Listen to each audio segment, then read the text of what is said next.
Hello, fellow Wolverines. Welcome back to WOLV TV SportsCenter. My name is Audrey Setnar. And I'm Connor Woolley.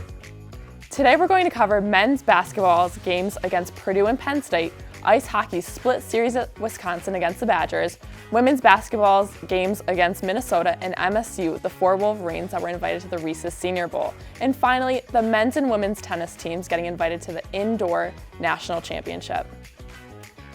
The number 21 Michigan men's basketball team fell to number 11 Purdue on Friday, January 24th at Mackey Arena.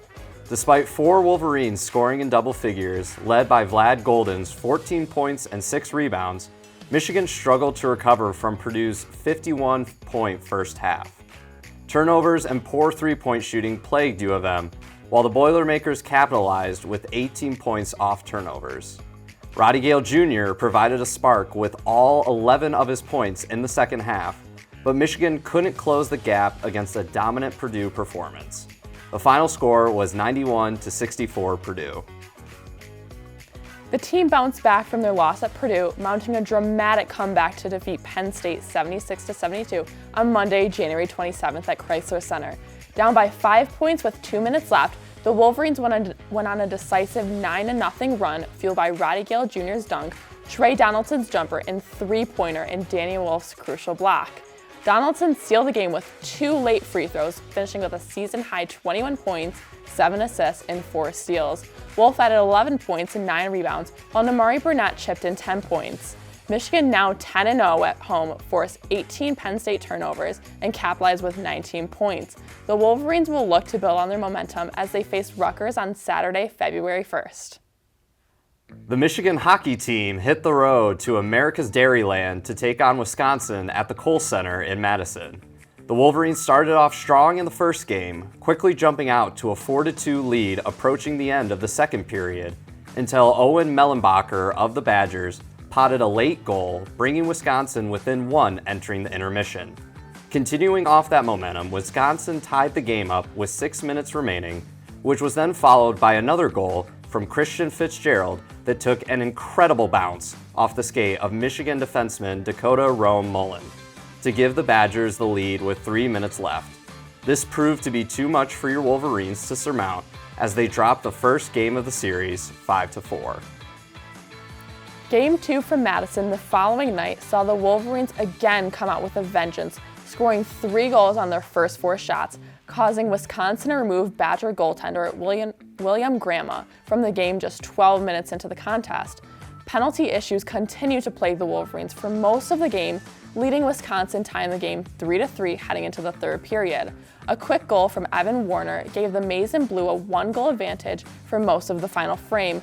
However, the same struggles down the stretch allowed the Badgers to once again tie it up with 3 minutes remaining and send the game into overtime. The teams went back and forth throughout overtime to no avail, leading the game officially be recorded as a tie. However, Michael Hage scored the lone shootout goal to take down Bucky and once again split the series against the Badgers. The performance over the weekend unfortunately caused Michigan hockey to drop to number 13 in the rankings, but they'll look to bounce back this weekend as they host Penn State at Yost Arena. On Wednesday, January 22nd, Michigan's women's basketball traveled to Williams Arena to face off against the number 23 ranked Minnesota Golden Gophers. This game was a back-and-forth battle between 2 ranked teams, but the Wolverines prevailed with a final score of 70-65 to earn their first ranked win of the season. Michigan's 3-star freshman led the charge, with Silas Swords leading the team with 23 points. Swords scored 6 three-pointers on 11 attempts, while Michigan's other 2 freshman starters, Mila Holloway and Olivia Olson, both scored in the double digits. Olson was dominant on the boards, recording 8 rebounds, and Holloway led the team in assists with 5. The first 2 quarters featured a back-and-forth game with strong runs from both teams, but Minnesota closed out the half with a 9-point run to take a 4-point lead into the locker room. The third quarter featured more back-and-forth play as Michigan was able to narrow the Minnesota lead to 1 point entering the final frame. Michigan's defense had their strongest showing of the game in the fourth quarter, holding the Golden Gophers to just 11 points. This culminated with Minnesota being held to just 2 points in the final 2.5 minutes of the game, leading to Michigan's first ranked win of the season. After that dramatic win, the women's team returned home to host Michigan State at Chrysler Center in a matchup between two ranked teams on Saturday, January 25th. Despite a strong first half, the number 24 ranked Wolverines fell to the number 21 ranked Spartans 88-50, ending their 4-game winning streak. Jordan Hobbs led the Wolverines with 15 points and 5 rebounds, while Olivia Olson added 14 points and Mila Holloway contributed 13. The game started as a competitive battle with Michigan carrying a 33-29 lead into halftime. However, the game took a sharp turn in the third quarter when Michigan State unleashed a 15-0 run, holding Michigan scoreless for nearly 5 minutes. From there, Michigan State dominated the second half, hitting 8 of their 10 three-pointers and outscoring Michigan 28-13 in the fourth quarter. The Wolverines will look to bounce back when they head to Wisconsin on Wednesday, January 29th. Now in football news, 4 Michigan football players, Josiah Stewart, William Wagner, Donovan Edwards, and Kalel Mullings, have earned invitations to the prestigious Reese's Senior Bowl, cementing their status as prospects in the upcoming NFL Draft. Known as the premier college football all-star game, the Senior Bowl provides a valuable opportunity for players to showcase their skills in front of key decision-makers from NFL teams. The Senior Bowl consistently yields impressive draft results, producing 110 picks in the most recent NFL Draft. For these Wolverines, the invitation is both a testament to their talent and a chance to represent Michigan on one of football's biggest pre-draft stages. Good luck, Wolverines! Both the Michigan men's and women's tennis teams punched their tickets to the ITA National Team Indoor Championships with dominant performances on Sunday, January 26th. The number 25 men's team upset number 14 Tennessee 4-1 in Knoxville, clinched by Nicholas Steigner's thrilling third-set tiebreaker at number 5 singles. Strong doubles play set the tone, and standout singles performances from Benjamin Katay and Will Cooksey secured the victory. Meanwhile, in Ann Arbor, the number 8 women's team blanked UC Santa Barbara 4-0 to claim their spot at the Nationals for the 13th time in 16 seasons.